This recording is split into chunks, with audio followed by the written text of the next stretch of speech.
Competition has often been implicated as a means to improve effort-based learning and attention. In 2013, two experiments were conducted where they examined the effects of competition on effort and memory. In the first experiment, the participants completed a physical effort task. They were rewarded for winning an overall percentage or for winning a competition that they believed was against another player.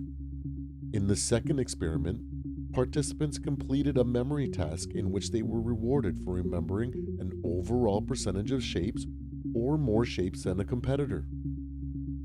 The experiment found that in the physical effort task, participants demonstrated a positive effect, displaying faster reaction times.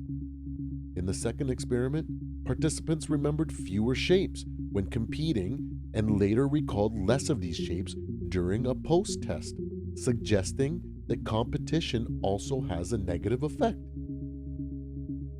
To achieve flow state and improve at a task, we first must achieve a level of competence in that task to where we don't have to think when performing said task.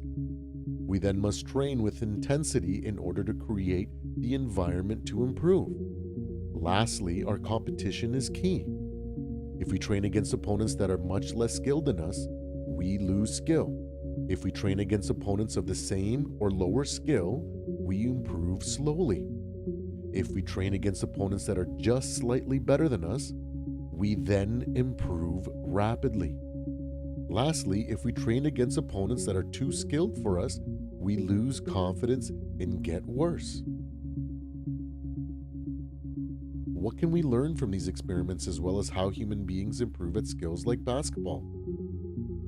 Strength of competition matters. That's what we learn. The pioneers of the NBA deserve all the credit and respect in the world. If it was not for them, the league could have collapsed, and we could be watching hockey videos right now. The average NBA player from today could dominate the NBA in the 50s. That's no surprise. But why? Players back then played against guys that you and I could have competed against because the strength of competition was subpar compared to the competition from the 70s forward. What does that say about Bill Russell and Wilt Chamberlain? It means they don't have a leg to stand on when trying to debate their position as the greatest of all time. What does this mean for players like Magic, Bird, and Jordan? It means that their time is running out. One day we will be able to say Michael was the GOAT, but the strength of competition he faced is nothing compared to the high school kids of today. That's why I laugh when people throw out, Bill Russell won 11 titles, and 8 of them were in a row, so he must be the GOAT.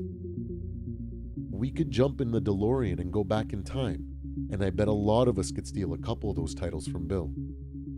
That's why we need to create a new list, the greatest pioneers in NBA history list.